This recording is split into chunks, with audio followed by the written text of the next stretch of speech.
PSC positive പോയിന്റിൻ്റെ പുതിയൊരു വീഡിയോയിലേക്ക് എല്ലാവർക്കും സ്വാഗതം.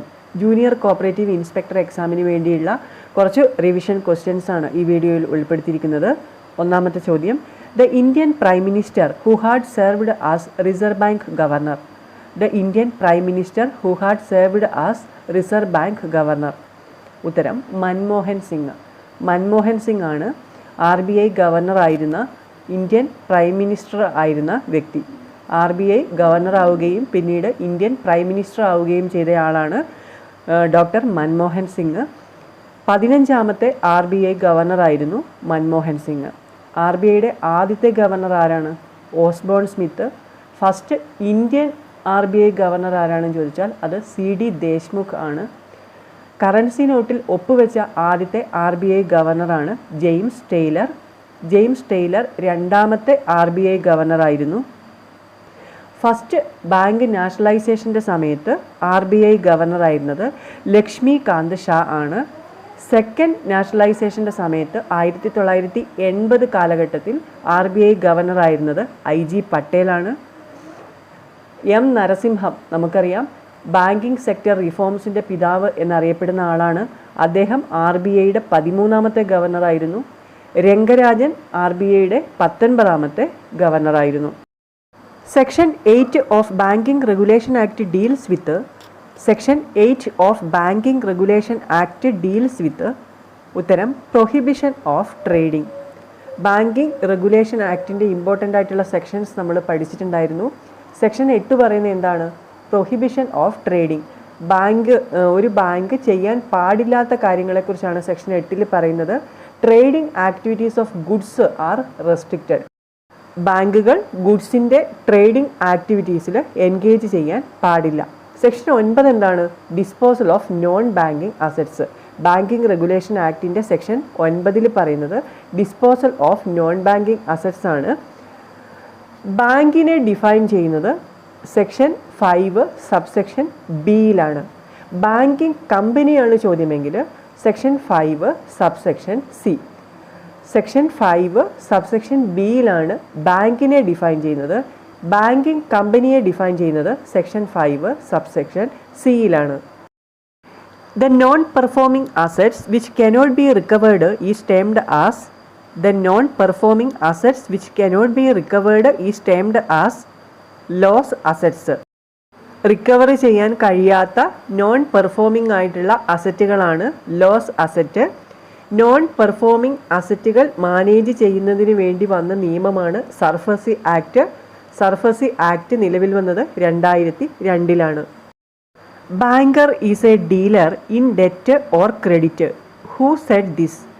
Banker is a dealer in debt or credit. Who said this? ഉത്തരം MacLeod. Banker is a dealer in debt or credit എന്ന പ്രസ്താവന മാക് ലിയോഡിൻ്റെയാണ്. Dash is also known as consumer banking. Dash is also known as consumer banking. ഉത്തരം retail banking. Retail ബാങ്കിങ്ങിൻ്റെ മറ്റൊരു പേരാണ് consumer banking. ഒരു കൺസ്യൂമർക്ക് ബാങ്ക് കൊടുക്കുന്ന എല്ലാ സർവീസുകളും ഈ റീറ്റെയിൽ ബാങ്കിങ്ങിൽ ഉൾപ്പെടും. ഉദാഹരണത്തിന് home loan, agriculture loan, education loan, vehicle loan, ഇതെല്ലാം റീറ്റെയിൽ ബാങ്കിങ്ങിന് ഉദാഹരണമാണ്. അടുത്തത്, one of the following is not true in the case of payment banks. One of the following is not true in the case of payment banks. Payment ബാങ്കുകളെ സംബന്ധിച്ചിട്ടുള്ള 4 പ്രസ്താവനകൾ തന്നിട്ടുണ്ട്. അതിലേതാണ് തെറ്റ് എന്നാണ് പറയേണ്ടത്. ഓപ്ഷൻസ് വായിക്കാം. Payment banks can receive deposit. B, payment banks can lend മണി.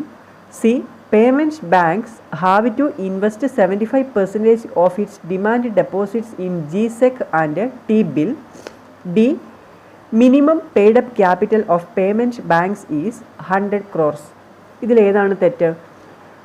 ഉത്തരം option B ആണ്. Payment banks can lend money. Payment ബാങ്കുകൾ ലോണ് പ്രൊവൈഡ് ചെയ്യുന്നില്ല. ഡെപ്പോസിറ്റ് സ്വീകരിക്കും, എന്നാൽ ലോണ് പ്രൊവൈഡ് ചെയ്യുന്നില്ല. അതുകൊണ്ട് തന്നെ ഈ ബാങ്കുകൾക്ക് റിസ്ക് കുറവാണ്. പേയ്മെൻറ്റ് ബാങ്കുകൾ തുടങ്ങാൻ ആവശ്യമായിട്ടുള്ള മിനിമം പെയ്ഡ് അപ്പ് ക്യാപിറ്റൽ എന്ന് പറയുന്നത് 100 കോടിയാണ്.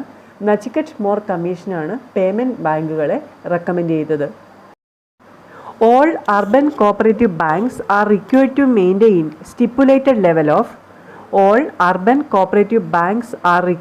maintain stipulated level of options വായിക്കാം.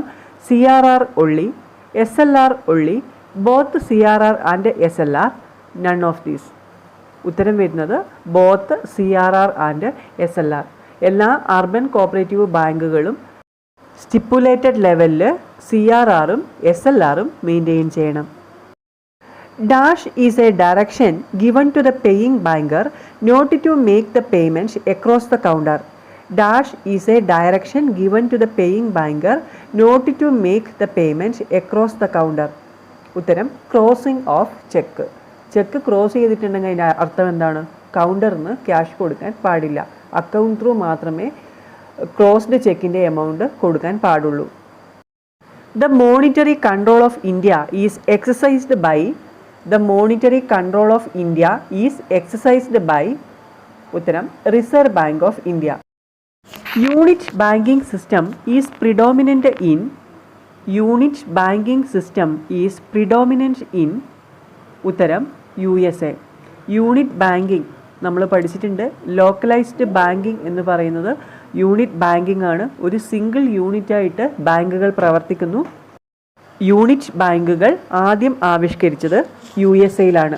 യൂണിറ്റ് ബാങ്കിൻ്റെ ഓപ്പോസിറ്റാണ് ബ്രാഞ്ച് ബാങ്കിങ്. ബ്രാഞ്ച് ബാങ്കിങ്ങിനെയാണ് ലോക്കലൈസ്ഡ് ബാങ്കിങ് എന്ന് പറയുന്നത്. Fiduciary system is related to ഉത്തരം നോട്ട് ഇഷ്യൂവുമായി ബന്ധപ്പെട്ടതാണ് ഫൈഡ്യൂഷ്യറി സിസ്റ്റം. നമുക്കറിയാം 4 സിസ്റ്റം ഓഫ് നോട്ട് ഇഷ്യൂ ഉണ്ട്. Fixed fiduciary system, maximum fiduciary system, proportional reserve system, minimum reserve system. India ഇപ്പം ഫോളോ ചെയ്യുന്നത് മിനിമം റിസർവ് സിസ്റ്റമായി ആണ്. നോട്ട് ഇഷ്യൂ തുടങ്ങിയ കാലത്ത് പ്രൊപ്പോർഷണൽ റിസർവ് സിസ്റ്റമായിരുന്നു ഇന്ത്യ അഡോപ്റ്റ് ചെയ്തിരുന്നത്. Banking Companies Act 1949 is now known as Banking Companies Act 1949 is now known as Banking Regulation Act. Banking companies act ആണ് ഇപ്പോൾ ബാങ്കിങ് റെഗുലേഷൻ ആക്ട് എന്നറിയപ്പെടുന്നത്.